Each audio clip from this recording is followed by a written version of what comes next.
Salut les gars et bienvenue dans cette nouvelle vidéo. Comme vous pouvez le voir dans le titre, aujourd'hui on va parler de tennis. J'ai attendu que la semaine s'achève, qu'on arrive enfin au dernier jour de ce NATO ATP Finals pour on va faire une petite vidéo récapitulative de ce qui s'est passé durant toute cette semaine de tennis. On a vu du très grand tennis, on a vu des retournements de situation incroyables, on a vu des raquettes cassées, on a vu un public turinois flamboyant. Bref, parlons de tout ça après l'intro.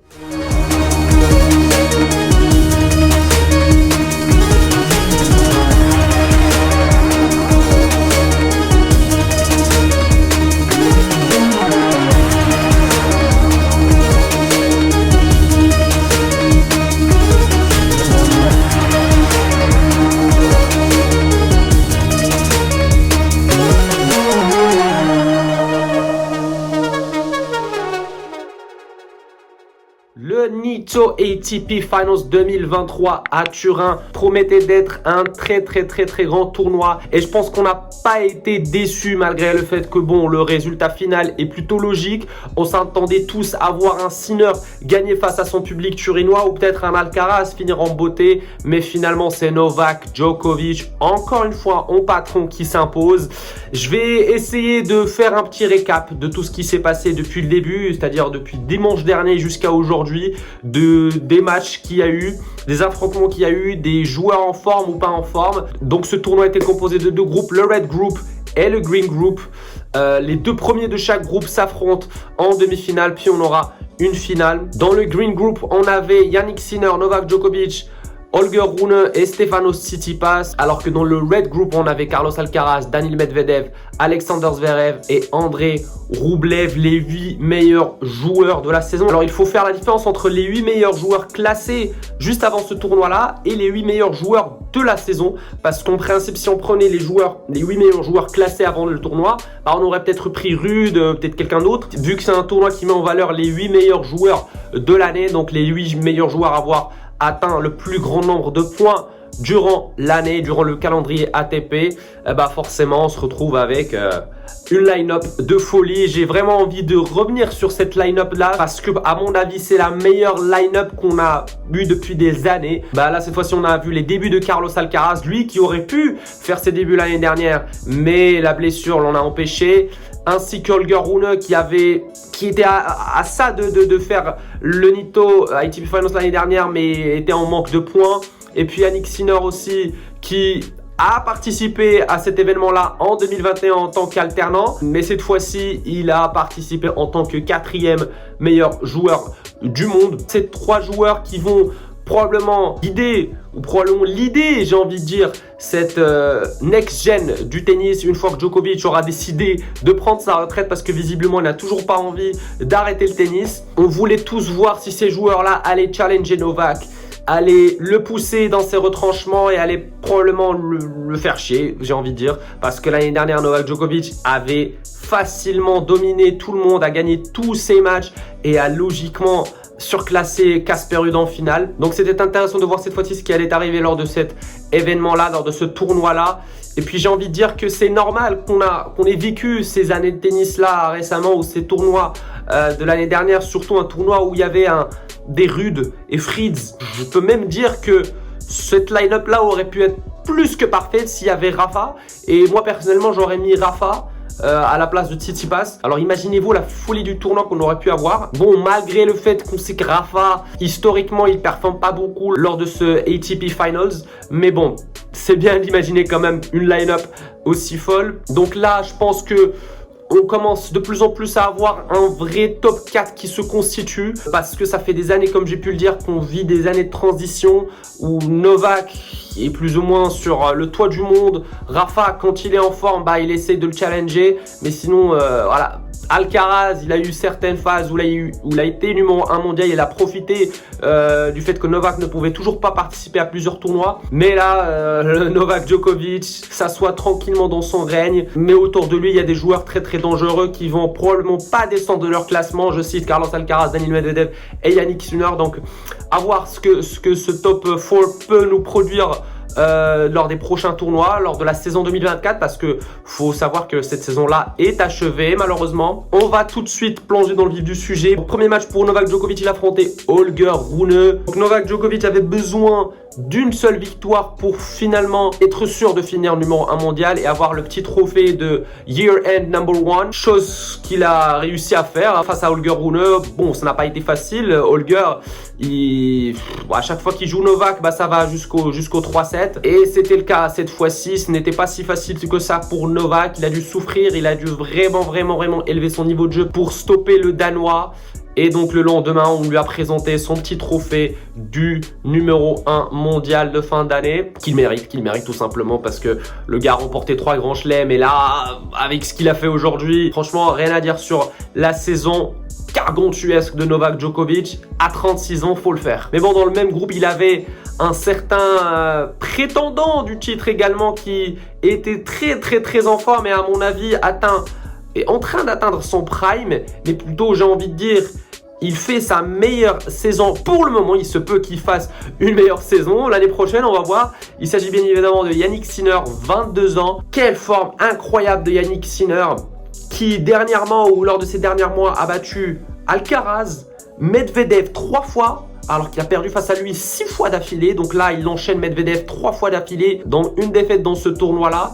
Et puis il y a aussi battu Novak Djokovic dans un match phénoménal où le public turinois nous a fait vivre une ambiance digne d'un classico, digne d'un grand match de football. Et donc à ce moment-là, lorsqu'il a battu Novak, bon, il s'était déjà qualifié pour les demi-finales, mais tout le monde savait que Jannik Sinner pourrait potentiellement remporter ce titre chez lui en Italie, à Turin. En ce qui concerne Holger Rune, on a vu un petit manque d'expérience quand même si bon, il a été bagarreur. Il a fait 3-7 avec Novak et avec Sinner. Bon, son match avec Tsitsipas n'a pas duré longtemps malheureusement. Mais bon, je pense que je pourrais mettre une pièce pour Holger Rune qui pourrait potentiellement se qualifier en demi-finale l'année prochaine. Et pour le faire, je pense qu'il va devoir devancer Daniil Medvedev lors de cette saison-là et peut-être constituer un nouveau top 4. On ne sait pas.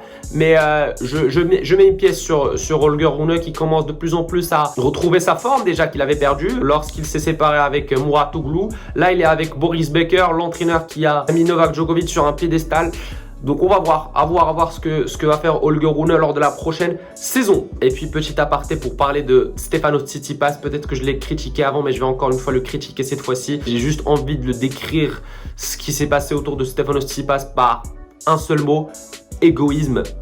Parce que le format du ATP Finals marche de sorte qu'on appelle toujours 2 alternants au cas où il y a des blessures. Et Stefanos Tsitsipas, avant son match face à Jannik Sinner en première journée, était visiblement blessé au bras, donc c'est ce que tout le monde disait, mais a quand même décidé d'aller jouer, a perdu 2-7. Et puis face à Holger Rune, à ce moment-là, il a pas pu jouer plus que 3 jeux puisqu'il a annoncé son forfait en disant qu'il avait mal au dos. Donc c'est vraiment dégueulasse, j'ai envie de dire, de sa part, parce que il aurait pu laisser la chance à Hubert Hurkacz qui lui était en forme et a dû attendre jusqu'au 3e match pour aller jouer face à Novak Djokovic, un match qui lui servait à rien, même si bon, il a bien bataillé, mais il aurait pu avoir toutes ses chances en ayant joué Jannik Sinner depuis le début. Donc c'est vraiment dommage d'avoir cette attitude là, encore une fois, Stefanos Tsitsipas qui gagne de plus en plus de haters, j'ai envie de dire, et c'est dommage. Et puis en revenant sur Hurkacz, lui qui a failli provoquer la surprise et provoquer un tremblement de terre, et peut-être qu'on n'aurait pas vu Djokovic gagner aujourd'hui parce que face à Novak, il a été jusqu'au bout avec lui, il a même poussé Novak à s'énerver en ayant perdu ce set face à lui parce que c'était le danger à ce moment-là, car une victoire de Rune face à Sinner aurait empêché Novak de se qualifier en demi-finale.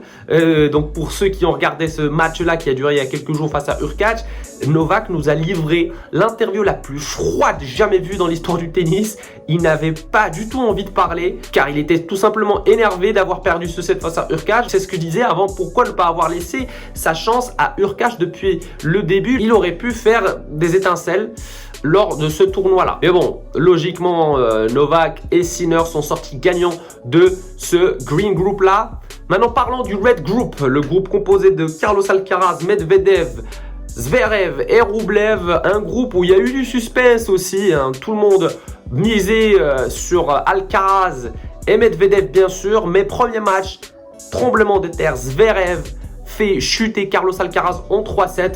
Personne ne le voyait venir et en même temps on le voyait venir quand même un petit peu. Donc justement lui qui venait sur une forme de 2 défaites d'affilée. La première c'était face à Safiuddin lors du 2e tour du Rolex Paris Masters, donc lors de son premier match au Paris Masters. Et puis juste avant il avait perdu face à Dimitrov à Shanghai lors des 8e. Donc le voir perdre face à Zverev ce n'est pas vraiment une surprise parce que Alcaraz ça fait un moment là qu'il avoue qu'il est dans une sorte de fatigue mentale. La saison a été longue pour lui, il a joué beaucoup de tournois, il a bataillé pour tous les titres possibles et imaginables depuis le début de la saison. Il a même joué des tournois que Djokovic n'a pas joué. Donc forcément, il arrive dans cette fin de saison avec une fatigue mentale, physique également. L'année dernière, il s'était carrément blessé et il a quand même loupé ce tournoi-là. Là, cette fois-ci, il a réussi quand même à bien manager sa fin de saison pour pouvoir jouer ce tournoi-là. Et les débuts ont été durs, ont été très très durs pour lui. Il réussit quand même à s'en sortir lors de ce groupe-là et peut-être que sa victoire face à André Roublev le rassure et le réveille un petit peu et ça le met en confiance un petit peu parce qu'il lui fallait que ça, il lui fallait un match, il lui fallait une victoire pour reprendre sa confiance et regagner confiance en lui et son jeu et c'est chose faite face à Roublev et je pense qu'il a profité aussi de la fatigue mentale et physique de Roublev qui lui également a fait sa meilleure saison en termes de classement mais en termes aussi de titres remportés, de finales jouées. Il a énormément joué André Roublev, donc arrivé lors de ce ATP Finals, il a été complètement lessivé, il n'avait rien à produire, le pauvre il a perdu 3 matchs en 2-7. Donc c'est dommage pour lui, c'est dommage de le voir craquer lors de chaque match, limite pleurer. Et je pense qu'Alcaraz, sa victoire face à Roublev, là comme j'ai dit, mis en confiance en quelque sorte pour pouvoir aller jouer Medvedev. Et donc arrivé à ce 3e match, il faut noter que c'était très intéressant les calculs qui étaient en train de se faire parce que Zverev avait gagné un match et avait perdu face à Medvedev en 2-7. Medvedev a lui gagné 2 fois 2-7-0, que ce soit face à Roublev, que ce soit face à Zverev, alors qu'Alcaraz avait un match perdu face à Zverev en 3-7 et un match gagné en 2-7 face à Roublev. Donc, la moindre victoire d'Alcaraz, c'était synonyme de disqualification de Zverev. Donc, en quelque sorte, Zverev avait annoncé en conférence de presse qu'il était pour une fois supporter de Daniil Medvedev pour battre Carlos Alcaraz et tout le monde voyait Medvedev battre Carlos Alcaraz parce que leur dernier affrontement c'était à l'US Open dernièrement et Medvedev avait gagné. Donc logiquement tout le monde voyait Medvedev gagner mais cette fois-ci Alcaraz a assuré en 2-7 et tout le monde a commencé à se poser des questions, à se dire peut-être Alcaraz est revenu, peut-être que Alcaraz n'est pas mort, n'est pas si fatigué que ça mentalement ou physiquement et qu'il peut probablement aller gagner ce titre. Donc voilà, après Roublev et Zverev, ce match-là ne servait à rien. Alors certes, ça a joué sur les points, même si bon, ce n'était pas si intéressant que ça parce qu'ils sont toujours loin l'un de l'autre. Moi, j'ai toujours pensé que Roublev allait mieux jouer sans pression, etc., sans anxiété, mais le pauvre, il était au bout du gouffre. Puis il s'est encore une fois énervé, a commencé à crier dans tous les sens comme d'habitude et a logiquement perdu 2-7 face à Zverev. Et donc moi à ce moment-là, avant le match gagné d'Alcaraz, je donnais comme prédiction de gagnant de ce tournoi-là, soit Sinner, soit Medvedev. Mais à ce moment-là, j'ai changé mon avis et je me suis dit ça sera peut-être Sinner ou Alcaraz.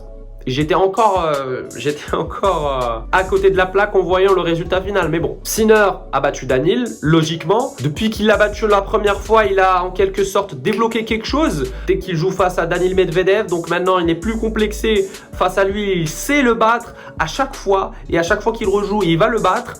Alors qu'Alcaraz, le match qu'il a joué face à Novak, s'attendait à mieux. On s'attendait à mieux de sa part. Alors certes, c'est vrai que Novak a été monstrueux face à Alcaraz et a démontré un niveau surréaliste.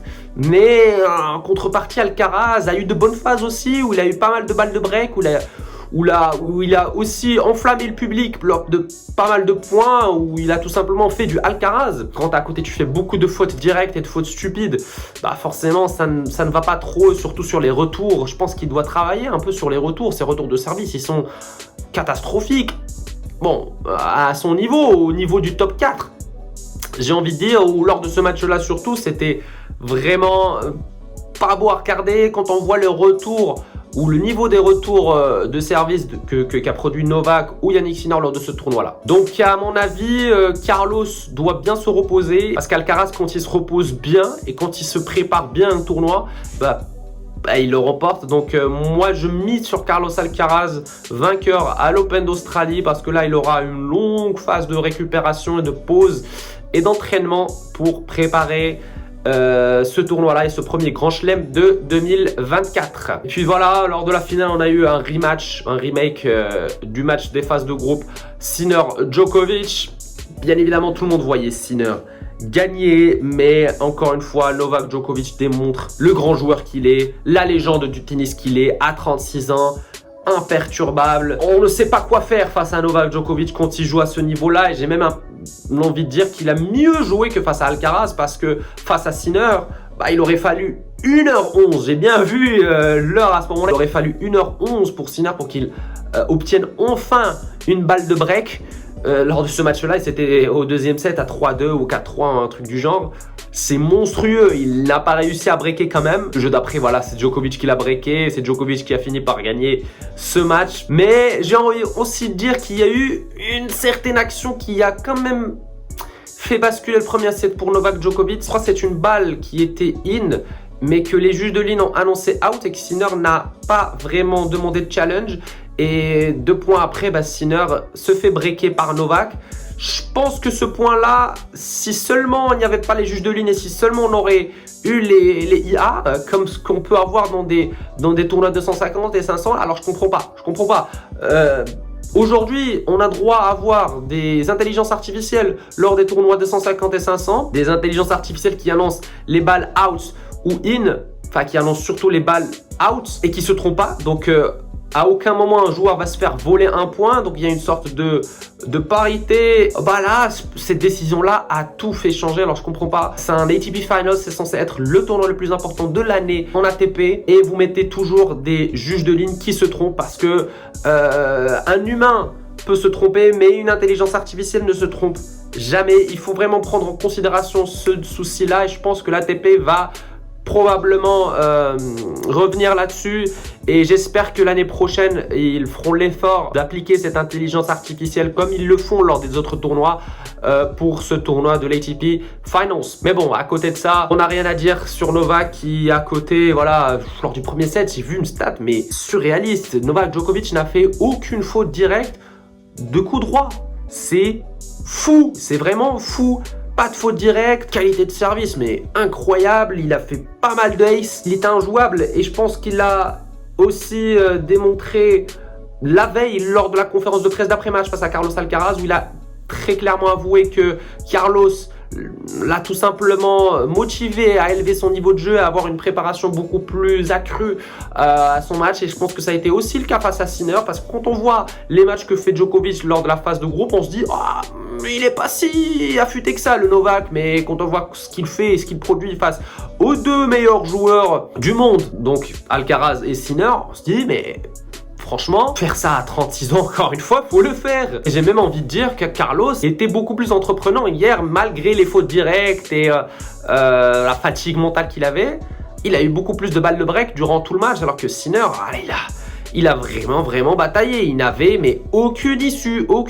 Et les seuls moments de fébrilité de Novak, Djokovic n'a pas du tout flanché à ce moment-là. Il n'a pas du tout perdu son service. Donc c'est vraiment monstrueux. Et avec ce sacre-là, Novak Djokovic vient de nouveau de dépasser Roger Federer pour devenir le joueur à avoir gagné le plus d'ATP Finals avec 7 sacres, alors que Roger s'était arrêté à 6.